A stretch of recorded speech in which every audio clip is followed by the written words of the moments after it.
سڵاوتان لێبێ لە ستۆدیۆ ئەوروپای ڕووداوە لەگەڵتانین. ئەو ئەوروپایی هێشتا لە کۆرۆنا ڕزگاری نەبووە و جەنگی شەخەی گرتووە. هێمن عەبدوڵڵام لەگەڵ هاوکارانم ئەم مژارانەمان بۆ دیاسپۆرای ئەم شەو ئامادە کردووە.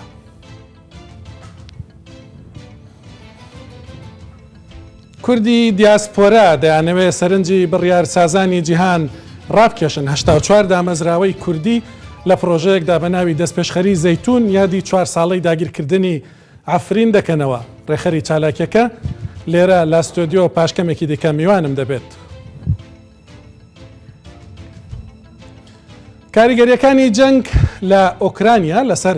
ژانی خەڵک لە ئەوروپا دەرکەوتون. لە دیاسپۆرا هەوڵ دەدەین هەر جارە و لەسەر کاریگەری جەنگ لە وڵاتێکی ئەوروپیدا ڕابوەستین. ئەم شەو باسی ئیتالیا دەکەین.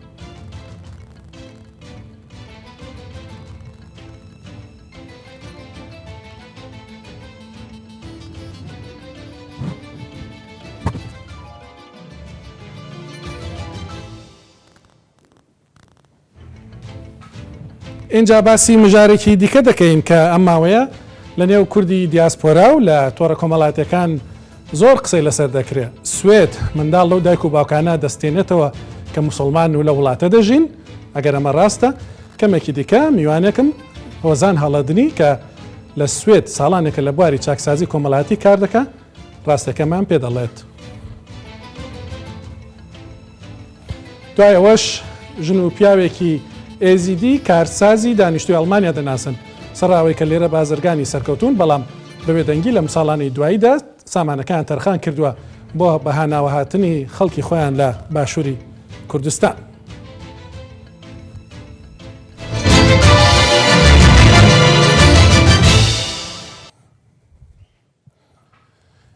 چوار ساڵ بەسەر داگیرکردنی عەفریندا تێدەپەڕێ ئەو شار و ناوچەیە.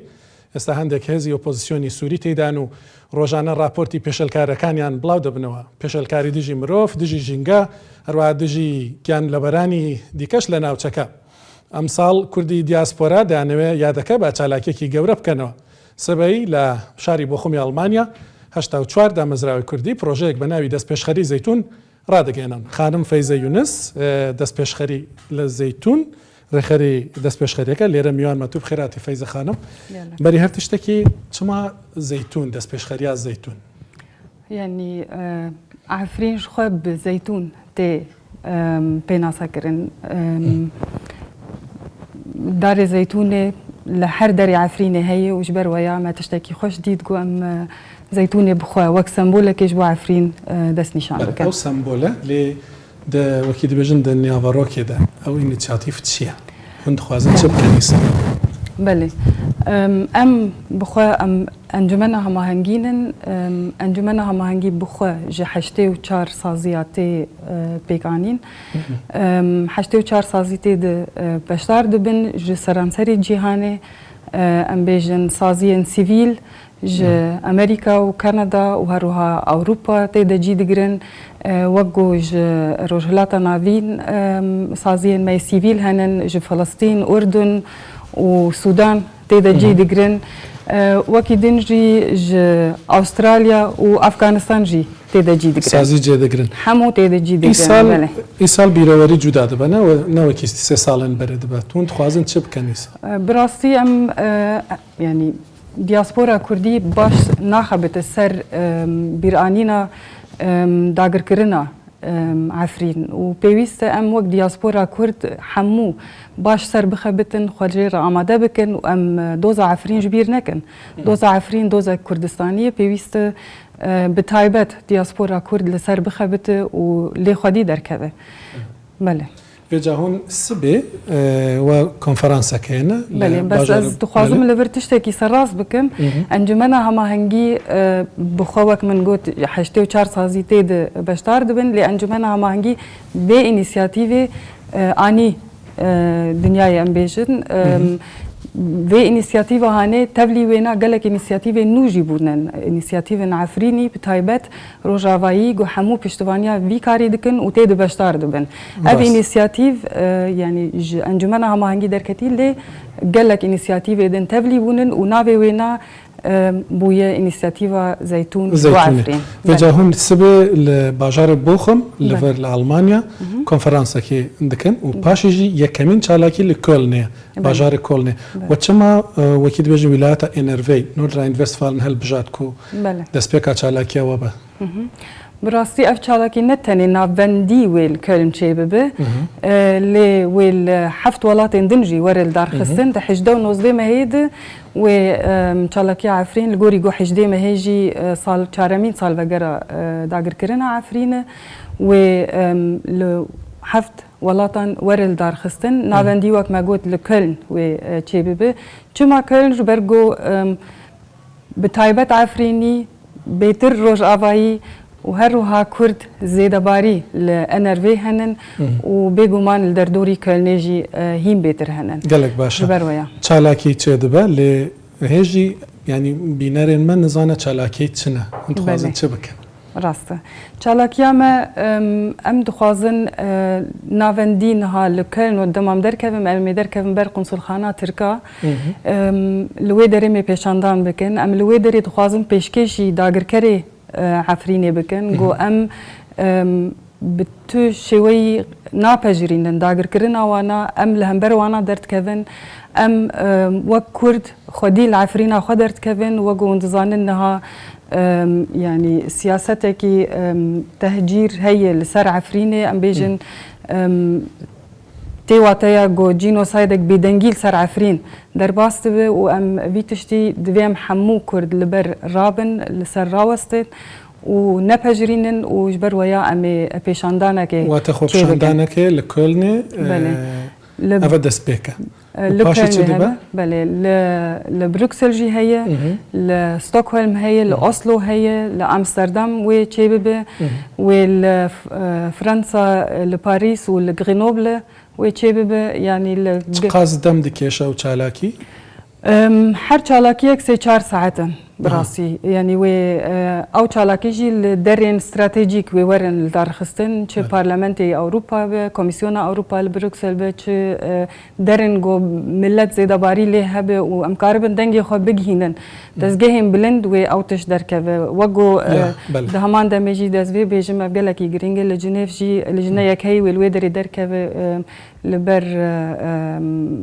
لجنه ما فهم رواجی او دوسیه بری يعني نتوین گرتی و دۆسیێک وەرە پێشکەشکردن لێ دەرێژی کەسێکی کو بخوازە بەشدار بە دوان چالاکەندە لە کو دەرێت کارە زانیاریان بستینەکە کەنگیە چاوایە چاوات کارم بەشدار بڵێ سەر سوشل میدیا گەلک ینی ڕێکلام دەرکەتن ئافیش دەرکەت وایوە لبرژی دەرخستیە هەروها دکارن بێگومان تێکیلیژی بە هەفکارên me bikin wê çend vîdyoفilm henin jî derdkevin ser mijara Efrînê دوهمەیەک وەشاند پێرمەیەک وەشاند وێ سبە ژی وەک دەبێژە پریمرێرە ji بۆ vîdyoya duyem wê derkeve li wê derê jî wê gelek înformasyon zanyarî wê hebin saziyên vir saziyên Ewropî û yên navdewletî piştevanî yanî dema ku zanyariyan didî piştevaniya belge dixwazin û hejmara dixwazin hûn we amadekarî kiriye ku hejmara bidin hinek zanyariyan bidin ku gerek ew bizanibin ما بس طاوش بو ملتي اصلا تو دبيجي جينوسايدك بيدنك هي لعفرين يعني هون زانياريان ددن كو تشاوا بيغومان ما فلاير اماده كرنن بياننامه مهنن وي اوانا دركفن وي بدن هم ملتي جوور الويدري يعني بيشانداني دكي والدردوري وي هي وقومي بشينن حمود از جهن جرينج جبو ما جو كاربن باندور بليزن جبو في مجارة هاني بيقومان امي وانتشتا بشينن بله پیامات چه بو کسین کو نهامد بینن او کو بتابت شي عفرینه چه بکن بله پیامام براستي او پێویستە ئەم هەموو خودی العفرین دەرکەون چارەمین ساڵڤەگەرا وێنایە و دیارە گۆی دوو درێژ بکە ئەف مژارەهان یانی عفرین زوو زوو خویایە نایە ڕزگارکردن و ژبەر وەیە ینی داخوازامە ji هەموو ملەتی دیاسپۆرا bi تایبەت دیاسپۆرا کوردستانی نابێ گۆ بێدەنگ بمینە و هەروها داگرکردنا عفرین ئانجی دۆزا عفرین دۆزا کوردستانی پێویستە ئەم هەموو لێ خودی دەرکەون ئەم هەموو دو سێ ساعتێ خۆ ژێرە تەرخان بکەن و دەنگێ خۆ دەرخینن ji بۆ دیاسپۆرا و ام مثلا عفرین بکن دۆزێک کوردستانی بەهێز ئەدرێسەوە تۆڕێن کۆمەڵاتی چێ لە فەیسبووکێ چاوە مرۆتکارەوە پەیدا بکە دازانیاریا بستینە بەێ لەسەر ئاختیڤی سوشل میدیا بەرنمەیەمە هەیە سەر لێ دەرێ دکارن تێکیلی بکەن بمەرە و بێگومان ڤیددیۆژی و هەروها ئافیشێمە هەموو لێ دەرێتێن پێشکردن گەلە گەلک سپاس خانم فەیزە یونس گەلەگەلک سپاسکۆ لەڤەر بووی. باسی شەڕی ئۆکراینە دەکەین دەزانن 2 هەفتە تێپەڕیوە بەسەر شەڕەکەدا لەو 2 هەفتەیەدا لە نێوەی ئۆکراینیا وێرانکاری زۆر کوشتاری زۆرمان بەتایبەتی لە شاشەی تەلەڤیزیۆنەکانەوە لە ڕێی میدیاوە بینی مەرجنی هەر هەمووی ڕاست بێ بەڵام دەزانین کارەساتێکی گەورە لەوێ هەیە چونکە جەنگ هەیە لە نێوەی رووسیاش بە هەمان شێوە بەڵام کاریگەریەوەی کە لەوێ ڕوودەدا لەسەر ئەوروپاش هەیە هاوڵاتی ئەوروپی لێرە کوردی دانیشتوی دیاسپۆرە ئەوروپی ئەو کاریگەریە دەبینێ لە بەنزینخانەکان لە نرخی بڵین خواردەمەنی لە زۆر شتی دیکە کە لە مارکێتەکاندا دەبینین زۆر شت گۆڕانکاری بەسەرداهاتوە. یەکێک لەو وڵاتانێک کە زۆرترین کاریگەری لەسەر دەبێت لە بەهۆی ئەو شەڕەوە ئیتالیا. پێم خۆشە سەرەتا راپۆرتێکی کورت ببینن لەسەر کاریگەری شەڕەکە لەسەر ئیتالیا دوای گفتوگۆی زۆرترمان لەو بارەوە دەبێت.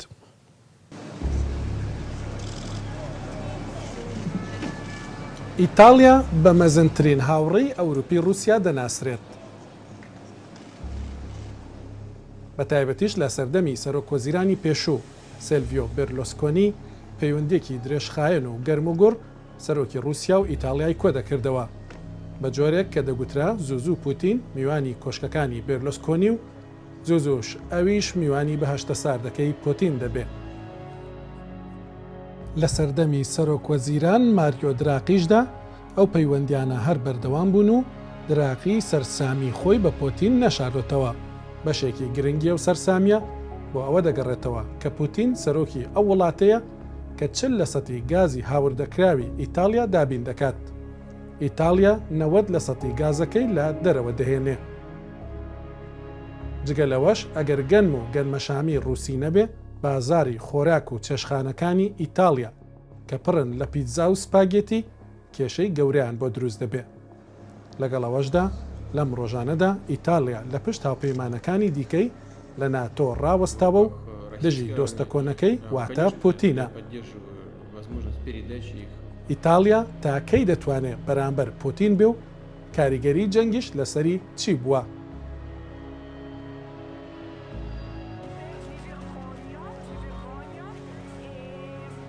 بەڵێ شۆڕش سوورمێ شارەزای کاروباری ئیتالیا میدیاڤان کە لە سەرەتای ساڵانی هەشتاوە لە ئیتالیا دەژیت لەوێ کتێبی نووسیوە کاری میدیایی کردووە و شارەزایی هەیە لەگەڵمە کاک شۆڕش دەمەوێت یەکەم جار لە خۆتەوە دەست پێ بکەم ئەو جەنگەی هەیە لە ئۆکرانیا کاریگەری لەسەر ئێوە لە سەرژانی ڕۆژانەی ئێوە چی بووە لە ئیتالیا؟ بەڵێ ئێوارە باش کاکێ من بەداخەوە ئەوروپا نەک تەنیا ئیتالیا دوای زیاتر لە 75 ساڵ دووچاری شەڕێکی نەخوازرا و بۆتەوە ئەویش شەڕی من ناڵێم ڕووسیا بەڵکو شەڕی پوتین دژ بە ئوکرانیا ئەوەش بێشک کاریگەریەکی زۆری هەبوو بە تایبەتی لەسەر ئیتالیا چونکە ئەومان لە یاد نەچێ ئیتالیا ئەو 2 ساڵەی کە بڕێی کرد لە بەهۆی کۆرۆناڤیروس باری ئابووری زۆر پەرێشان بوو. ئێستاش لەگەڵ ئەم شەڕەی کە لە ئارادایە زیاتر پەرێشان بووە. وەک ئێوەش ئاماژەتان پێکرد لە راپۆرتەکەتان ئیتالیا زیاتر لە 40% هاوردەی گازی رووسیا دەکا. ئەوەش ئێستا خەڵکەکەیانی هاوڵاتی ئیتالی نیگەران کردووە بەوەی کە ڕێژەیەکی زۆر لە ئەو نرخی گاز زیادی کردووە و زەریبەیەکی زۆریشی هاتۆتە سەر. بێگومانەوە هەمووی ئەگەڕێتەوە بۆ ئەم شەڕە نەخوازراوە کە وەکو هەموو ئاگادارین ئەو شەڕەی پوتین بۆ سەر وڵاتێکی ئازاد و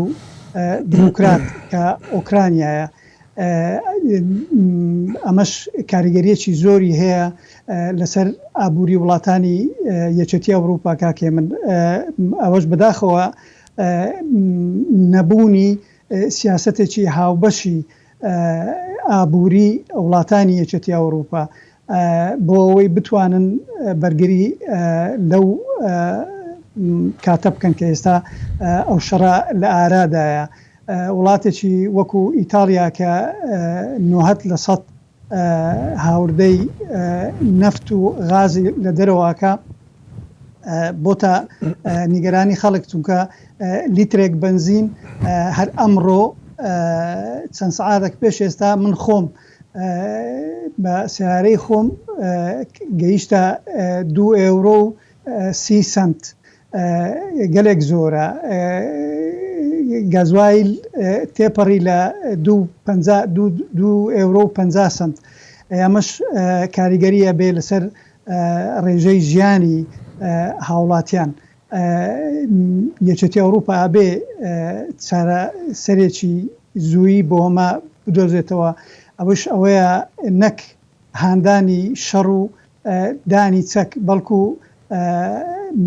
هەوڵدان بۆ ناوبژیکردنێک کە هەردوو لا پێی رازی بن هەر ئەمڕۆ ڕاوێژکاری پێشووی ئەڵمانیا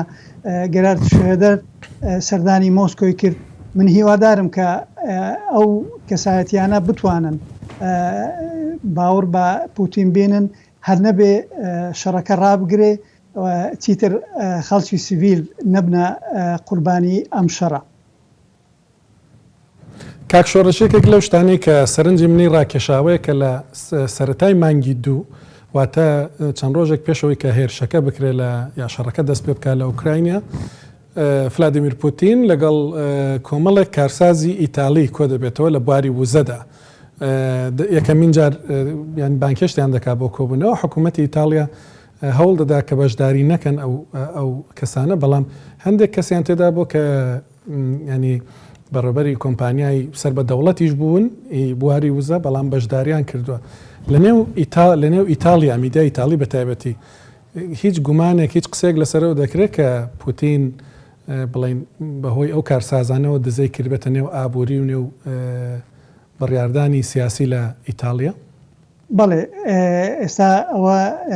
ئەتوانم بڵێم ئاشکرا بوو وەک خۆتان لە راپۆرتەکەش ئاماژەتان پێکرد پوتین دۆستێکی زۆر نزیکی ئیتالیا بوو بە تایبەتیش لە سەردەمی سیلڤیۆ بەرلوسکۆنی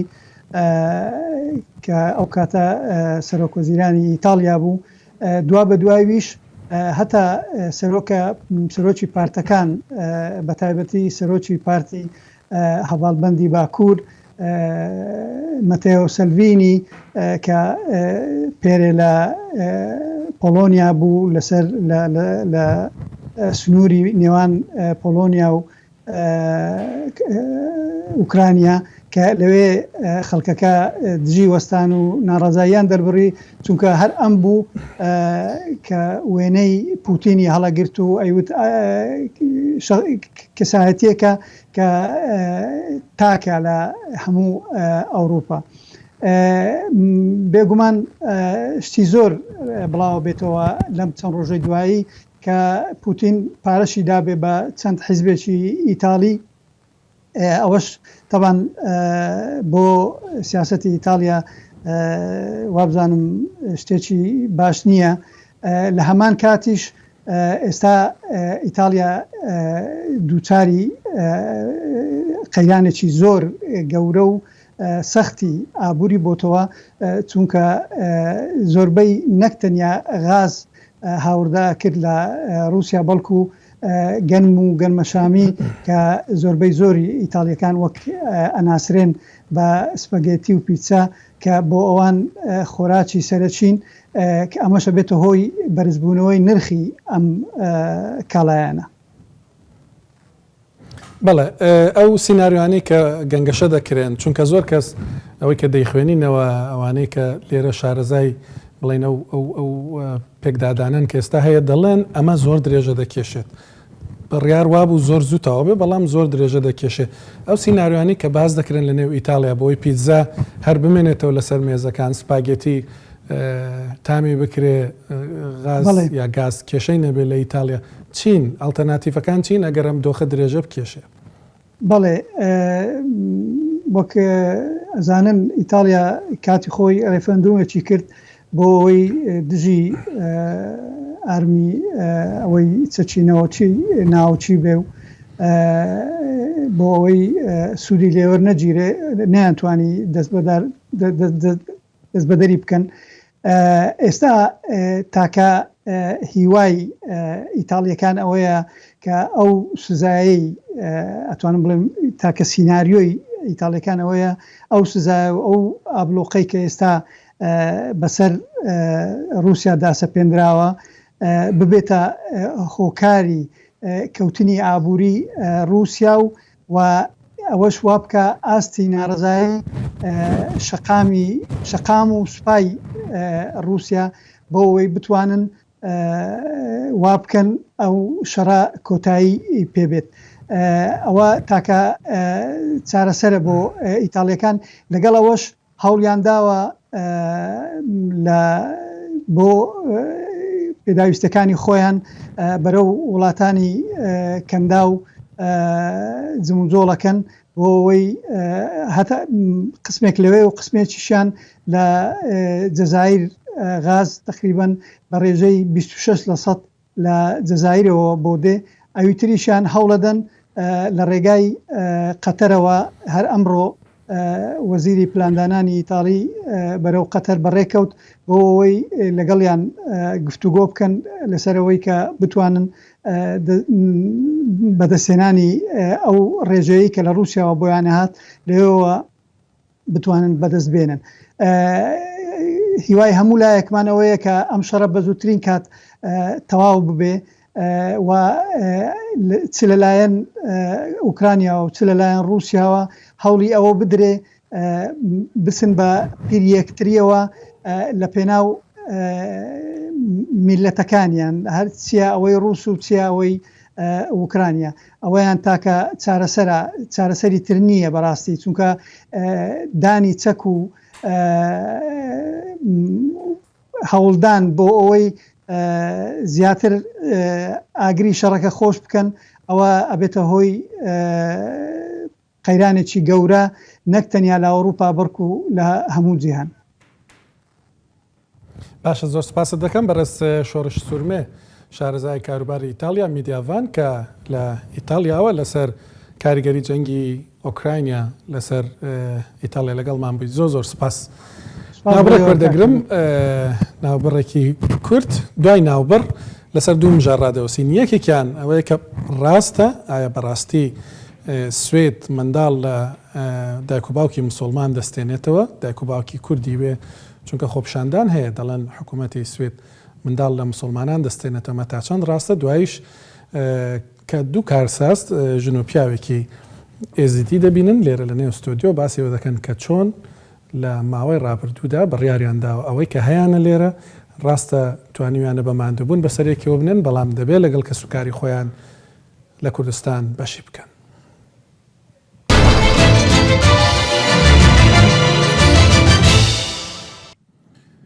هەفتەی ڕابردوو لە ڕێگەی هێڵی گەرمی دیاسپۆراوە تەلەفۆنەکات خانمێکی کورد لە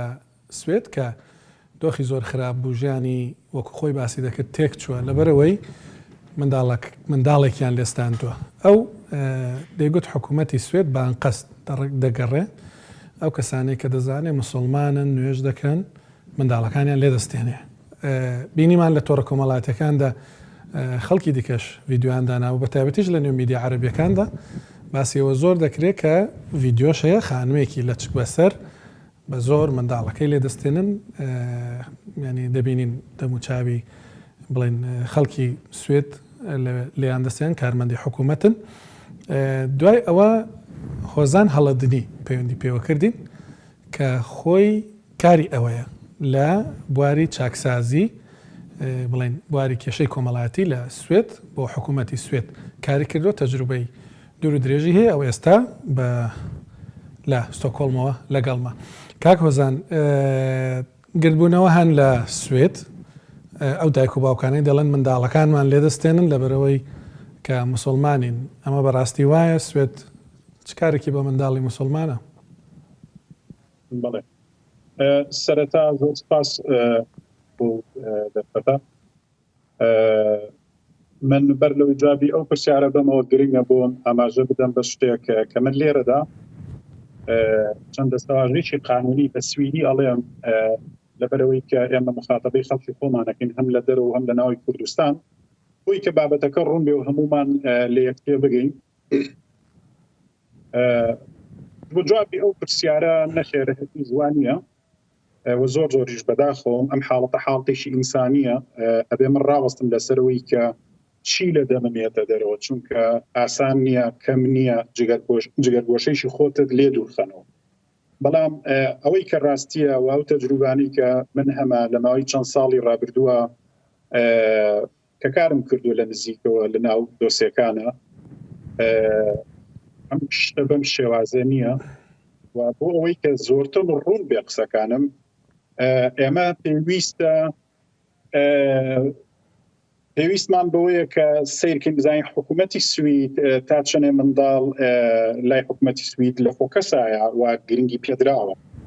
من دوو شتی زۆر زۆر سادەم هەڵبژاردووە. پێم وابێ خەڵکی خۆمان لێرە و هاوڵاتیانی سویدی جملەیەکی زۆر باو هەیە لە ناومانە دەوترێت بە سویدی ئەتبان کۆستەر ئەملیون واتە مناڵێک لۆ ڕۆژەوەی کە لە دایک دەبێت هەتاوەکو دەبێت بە 8 ساڵی لەسەر حکومەت تێچوونەکەی $100,000 ئەم پارانە لەکوێ سەرفە بێت طبیعی لێ سەرفە بێت کە مناڵە چێتە قوتابخانە نانەخوات خەستەخانە ددانی ئیتر هەموو ئەم تێچوونانە ئەمەمان پێ ئەڵێ کە نەخێر مناڵ لەلای حکوومەتی سوید زۆر زۆر گرنگی پێدراوە و سەرمایەشی گەورەی مرۆییە بۆ ئەم وڵاتە و ئەم ڕێپێوانە بۆچی دروست بووە و بۆچی ئەمە سەری هەڵداوە. لە ڕاستیە لە سەرەتاکانی مانگی دوی ئەم ساڵە تاوەکو ناوەڕاستی مانگی دوو گربوونەوەیکی زۆر ڕوویدا و نەڕەزایەتێکی زۆر ڕوویدا لەلایەن شەقامی عەرەبیەوە دوای ئەوەی کە دەرکەوت بیندرا کە عەقڵێکی ئیسلامگەرا لە پشت ئەم ڕێپێوانانەوەی و سواری شەپۆلی ناڕەزایەتی ئەم دایک و باوکانە بۆ بەداخەوە ئیستیغلال کرا حاڵەتی لێسەنووی مناڵی ئەم دایکانە بۆ ئیستثمارکردنی تایبەتی خۆیان و ئاڕاستەش با بڵێت ئەم گربوونەوەیش لەلایەن ئەتوانم بڵێم ئیخوان موسلیمین و لە قاهیرەوە ئاڕاستاکرێت. ڕەنگە نەتوانم ئێستا لێرە هەموو شتێک بڵێم بەڵام ئەتوانم ئەوەندە بڵێم کە بەڵام بۆچی ئەوە دەکرێت کاک وەزان بۆچی شەقامی عەرەبی سەرقاڵی ئەمە دەبێت بۆچی لە قاهیرەوە ئاراستە دەکرێت ئامانجی چییە؟ بەڕاستی زۆرم پێ ناخۆشە کە ئەم شتاڵێم بەڵام ئەتوانم بڵێم ئەمە ئیفلاسکردنی هەر جیهەتێکە لە بەرامبەر عەقلیانەت و زانستە. کاتێک لە دەرەوەی عەقلیانەت و زانستە جیهەتێک هەیە من نامێ ناو بڵێم ئیتر ئەم جیهەتە بە عەلەنی و لە هەموو ناوەندەکانی سویدیشا باس کراوە کە عەقڵێتیشی ئیسلامگەرای لە پشتە ئەم عەقلیەتە ئەیەوێ بڵێ ئەمە ئەو پاکەی و ئەمەش پەروەردەکەی سویدە فەرمو تەماشاکەن چۆن مناڵی خەڵکیە بن و ئەو ڤیدیۆیانەی من بینیومە و ئەو گروپە داخراوانی کە لە فەیسبووکە هەیە و هەروەها ئەو چەناڵ یوتیوبەی کە هەیە کە سەر و 9 ملیۆن سەبسکرایبی هەیە باوەڕت بێ ڤیدیۆی وە دروست کراوە یعنی بە عەلەمی هەستی پێیەکەیت کە ئەمە بۆ ئیستثمارکردنی بڵێن عەقیدەی خۆیانە بیر و بڕوای خۆیانە بەداخەوە. جاوەی کە بۆ من گرنگە لێرە ئەوەیە کە هاوڵاتیانی خۆمان کاتە کاک وەزان تۆ دەتەوێت بڵێ ئەمانە دەیانەوێت وا لە جیهانی عەرەبی بکەن خەڵک کە لەوێ دەژی بڵێن مەڕۆن بۆ ئەوروپا مەڕۆن بۆ سوێد چونکە منداڵەکانتان لێ دەستێنن. بەڵامایە بەڕاستی منداڵ لە خەڵک ناسەندرێت لە سوێت بەتابەتیژەوە منداڵ لە مسلمانانە ینی دایک و باوکن کە لە سوێت لە ستۆکۆڵم خۆپشاندان دەکەن دڵ منداڵمان لێ سندراوە چۆن منداڵ لێ دەسەندرێت لە کەسێک پێوەرەکانی چین شێوازی بڕیاردانەکە چۆنە؟ بەڵێ طبعا من لێرەیە کە دانیشتوم من ئەو جیهەتەم یاخود ئێستاکەەوە مەسەرەوەی کە هەندێک دەستەواژەی قانونی سویدی بڵێم بە کوردی ڕوونی بکەمەوە بۆی هەمومان پێکەوە لە یەکتێ بگەین و لە یەک حاڵی بین من لە بەهامی سێمە ئیشەکەم واتە خانەی چاکسازی من ئەو کەسم کە ڕاستەوخۆ بەرکەوتم هەیە لەگەڵ ئەو مناڵانەی کە بابلین لە دایک و باوکیان سەندراوەتەوە و پرسیارەکە لێرە ئەوەیە کە ئایا مناڵ چۆن لە دایک و باوکە سەندرێتەوە وەکوتم کۆمەڵی جهتی جیاوازیش لەسەر ئەم کەیساکەن بەتەنها من ئەو جهتم کە لە خانەی چاکسازیە کارەکەم لەگەڵیانە ئەجینا خۆی کۆمەڵی جهتی جیاواز کارەکات لەسەر نۆی مناڵ بۆ لێ سەندرێتەوە ئەگەر بێت و لە جێگایەکە لە شوێنێکە مناڵ کەم و کوڕی دوو حاڵەتی جدی گەورە لە مناڵەیە بەدی بکرێت لەلایەن دایک و باوشەوەی شانباری دەرونی با بڵین تەندروستیەتی هەم لە ڕووی فیزیکی و جەستەیی و هەم لە ڕووی دەرونیەوە و هەروەها گەشەسەندنی ئەم مناڵە واتە ئەم دوو شتە گرنگە بۆ منداڵ ئەگەر بێت و لەلایەن دایک و باوکەوە جێبەجێ نەکرێت ئەوە دووچاری لێپەرچینەوە و لێپرسینەوە بن لەگەڵ فەرمانگەیەکە کە پێی دەوترێ با بڵین سۆسیال شێنستن واتە دایرەی یاخود فەرمانگەی سۆسیال بۆ کاروباری کۆمەڵایەتی ئەلێرەدا ئەگەر بە نمونە بە سەریعی بیڵم بە نمونە باسیکەم بۆ نمونە مناڵێک ئەترسێ ناوێرە بڕاتەوە ماڵەوە مناڵی لە کاتی بۆ نمونە وەرزشا خۆی گۆڕیوە لە شین بۆتەوە بۆ نمونە مناڵێک ئەبینین لاوازە بێت زەعیفە بێت تووشی خەمۆکیە بێت مەترسی لەسەر ئەم مناڵە هەیە و لە هەموو قوتابخانەیەکە لێرە لە سوید کەسێک هەیە ئەم کەسە کاروباری لایەنە کۆمەڵایەتێکی مناڵ ڕەچاوەکە و چاوی لێتی سریەکە جگەلەوەش هەموو مامۆستایەک بەرپرسە لەوەی کە هەر مناڵێک ئەم دوو حاڵەتەواتە باری تەندروستی دەرونی و جەستەیی و هەروە گەشەسەندنی ئەم مناڵە پێوەی دیار بێکە لە خەلەلایە لە مشکیلەیە ڕاستەوخۆ دایک و باوکەکە بانەکەن ئەوەی لێرە زۆر جێگەی خەفەتێکی گەورەیە بۆ کەسیشی وەکو من ئەوەیە لێرەدا کاتێک کە ئەم دایک و باوکە بانگ دەکەن داوا لەم دایک و باوکە ئەکرێت یارمەتی ئەم دایرەیە بن ئەم فەرمانگەیە بدەن و بتوانن پێکەوە کار بکەن ئەم مناڵە هەرکەم و کوڕیشی هەیە بووی چاکەن و بووی باشکەن و یارمەتی دایک و باوکەکە بدەن بەڵام لەبەر ئەوەی بەداستەوە بەشێک لە خەڵکی با بڵێن هەندە لە وڵاتەیە ترسێکی گەورە نەحاڵی بوونێک ناتێنەگەیشتێکی گەورەی هەیە بەرامبەرم فەرمانگەیە هەر خێرا ئەکسەرەڵێن نەخێر شتیوانێ و نابێ و دەستەکەن بە هاتوهەرا و قیژەوەی کە لەو ڤیدیۆیانەیە بینین طبعا بە شێوازێکی زۆر ئینسانی وردەوردە دێنە پێشەوە و داوای گفتوگۆکەن داوای یارمەتی و هاوکاریەوەی پێوترێ سەمار بێتێ واتە پێکەوە کارکردن ئەبیندراوە ئەم مناڵە تووشی کێشەیە تووشی کێشە بووە بۆ ئەترسێ پاسی کردووە لە مەکتەب لای مامۆستاکەی بۆیە ئەمان یەکسەر مناڵەکە نابن ئەم شتە ڕاست نییە باش نییە بەڵام کاتێ دایک و باوکەکە ئیلحاحەکەن ئینکاریەکەن و ترسن بەبێەوەی تێگەیشتبێتن با بە ئێمە مناڵی تۆ نابێت بە شێوەیەک لەبەرەوەی تێچوونی شێر گەورەشی تێچێ بۆ حکوومەتی سوید شتە ناکەن بەڵام وەختێ دایک و باوکەکە ئینکاریەکە و نایەوێت تێبگا ئەلێرە بەداخەوە ئەکەوێتە چوارچەوەی قانونێکەوە کە یەکسەر ئەم منداڵە مناڵەکەی لێدەستێنن کاک هۆزان ئەوانەی کە ئێستا منداڵیان لێ سندراوە دایک و باوکی کوردن لەوێ یا ڕاسترە بڵین لێیان وەرگیراوە چونکە پرۆسەیەکە دەتوانن وەری بگرنەوە جارێکی دیکە منداڵەکە ئەو پرۆسی ئەگە زۆر بە کورتی پێم بڵێ چونکە کاتی بەرنامەکەم زۆر نەما میوانیشم ماوە ئەمە چییە دایک و باوکی کورد چی بکەن بۆی بتوان منداڵەکانیان وەربگرنەوە بەڵێ بۆی کە تۆ منداڵەکەت وەرگریتەوە زۆر گرینگە بڕێی لەگەڵ ئەم شوێنەیە کە پێوترە سۆسیال شانستن واتە فەرمانگەی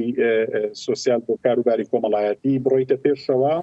و بڵێ من بە هەموو شێک هاوکاریتان بکەم بۆ ئەوەی کە بتوانم ئەم مناڵە وەربگرمەوە بۆی کە مناڵە ژۆر بگریتەوە ئەو خەتەراتانی کە تۆ دروست کردو سەر مناڵە ئەبێ بە فعلی پیشانی بی کە بەڵێ نەخێتم خەتەراتان و نەماوە بەڵام بە ئەوە بە سەریعی بڵێم بەڕاستی حاڵەت بۆ حاڵەت ینی حاڵەتەکان هەمووی لە یەک جودایە باش نییە و ئێستا من چۆنەدەی جۆرێک لە با بڵین هەڵەشەی گرتووی ئەمێ بە جوانی هەمووی بورچەکان شەرحکەم بەڵام لەبری کاتەکە کەمە ڕەنگە ئەم کاتە زۆر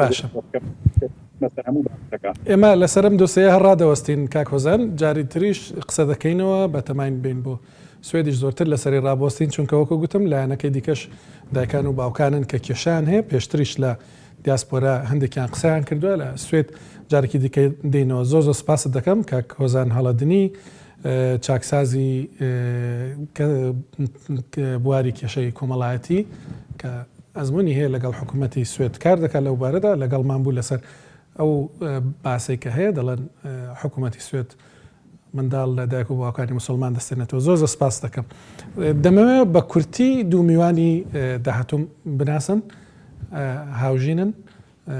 ژن و پیاوێکی کوردی ئێزیدی کە یارمەتی کە سوکاری خۆیان دەدەن لێرە خۆشگوزەرانی ئێرە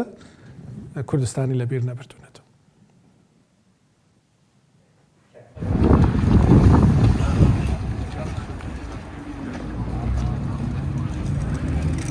از صلاح شیخ ملومه شبنا مالا شیخ میرزایما از خلق شنگالما اف 22 ساله از الالمانیا تعیشم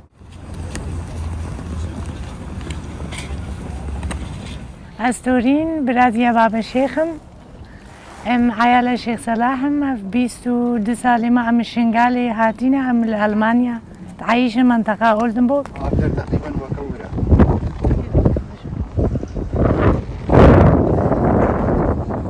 زلامين فيرمك كتشكوك هيا وعم تيرت شغلن. البرا عم 2014 دا عم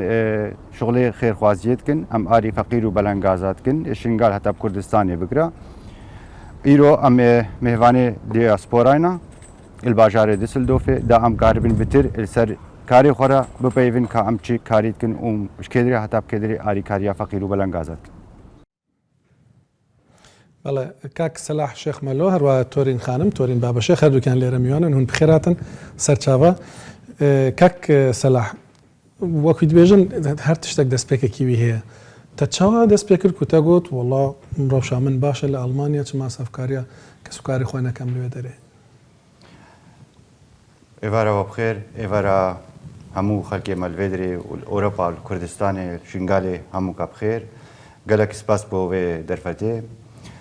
از صلاح شیخ ملوما ايش بنا مالا شيخ ميرزا از بخوش خلق گهبلم از الگهبل اشتايك بويما از الباجار سنوني مازن بويما و 22 سال از المانيا ديجيم حتی که داعش نه تا شنگال سی هشت مبخوا کاراوی کاری نکربو اکید انسان کل سر دنیا نینا گروجه که مکرتی خیره کش خوره نکه یانجی او که نکه بس نوا کوی کاری نه آمد کن بردوان پیش داعش هاتی کتی شنگال دا هنگا تفنگی خورا کرن چو شر کرن و هر یکی به اوای کی تشتکر مجیب وی کاری دست بکر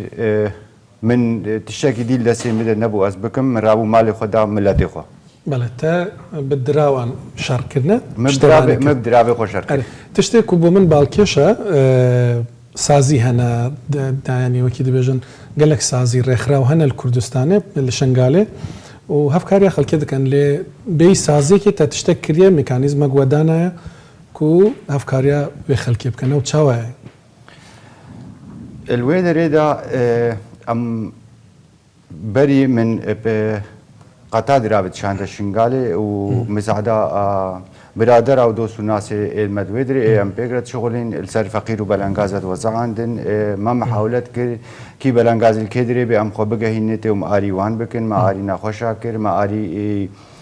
ناجياتش دس 11 هاتين أم ما محاولة كما ذكر أم دي مبوان خلقارة بساكنين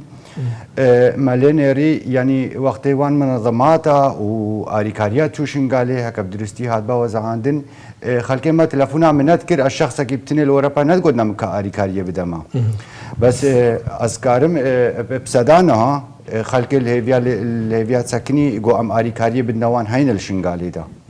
يعني معناته او اريكاريات شيء شنغالي نبشكل كي درستي تتوزع عندن هكا بدرستي هاد بوزع عندن اف برانغاز وين نبي مقرتي حوجه كاري وين نبا بس او دراف همو يك نزانش بيت تكرين شويه كي ناي خويا يوندايا بله توري خانم یەکەمین جار دەماکۆست گەل کاک سەلاح ئاخفتم تێبیرامە مگوت ئەس دەبینم تو خانمە خۆشی دەردەخینیت بە هەڤرە کارە دکەن و گۆ بخودی ئەگەر ئەو نەبا من نەتکاری وەسا باشکار بکەم تو چ دەکەی و کاک سەلاح وسا قەوەتێ دەستینە کوێ کارە بکە پشتەوانیا خەلکێ بکە خودي او ويبخذ في يعني جاري خلقي بكي ملتي خوش شنغالي واجي بس هناكي تشجعتكم تنێ تەشجیع دەکەی تني تشجيع گەلێک جارە دەماڵێدا مرۆ دەبێژە وڵات دراوێ من هەنە بلا من خانێکی مەزنتر هەبێ بلا تشتێ منی زیێدەتر هەبن نەبووە کو توژی بێژی وەڵا سەلاح وە پارە نەدە کەسێ بلا زاني دنيا از ديمت بيجم دنيا مرن هرتي دهايا يعني مالي دنيا ايش مروفرة تشتكي ناكي وقناعتها من جي أوا يعني خير خيري تيني هكا خيرش مالي هري خير فدقر يجي وصلاح مرتاحة بي وقت بيني كيف هيك بلنقاز تيني قالك مرتاحة بكيفاويتي ومن في أزوي مرتاح ببينم ئەو بخۆ کارسازە لەبەر کار دەکە و گەلێکی مژوە گەلێکینە ینی هون هەفتوو گەلێک نابینن وەکو کەسێن مرتاح کەسێنی سراحەت لە ماڵێ لەنا ئەوژی هاتیە سەرێ تەلەفۆن بۆوی تێن دچە کوردستان ژیانەوە سەخت نەبووە؟ نا الحمد لله سەخت نەبووە نا کاک سەلاح ئەس بە تەجروبا خۆ دەزانم و وەکی بەری بەرنامەژی مە بەحس کرد تەلەفۆن بۆ مەتێن هەژمارە یا بەرنامە دیاسپۆرە گەلە کەس دەبێژن وەڵا ئەسپەرات خوازم ڕەوشا من نەباشە لێ مرۆ نزانە و ڕاست دکەن ڕاست ناکەن هون چاوە یان تەلەفۆن بۆوە گەلێک تێن دەزانم چاوە کۆنتترۆل دەکەن کۆ کەسێک و داخوازە هەفکاریت کەن ڕاست بێشن جروجا مدست في كاري ركري من هر منطقة أكيد أسخلك شنغالي ما وشيل كامبا وشيل الشنغالي مدوست الناس تقوهينا هر كسكي تلفون كر جوازي محتاجم أم طلبا ناوي ويسيسيت كن عنواني ويكاملت كن أم تدقيقت كن السروي شخصي أم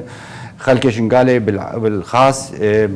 كما از بيجم خلك شنغالي اجبر بترين اري كاريا امد كن شنغالي ريا كنا امد بيجن شنغالي بتنا بالعكس الكردستان يجي ما قالك اري كاري كديال كامبا وغيري كامباجي بس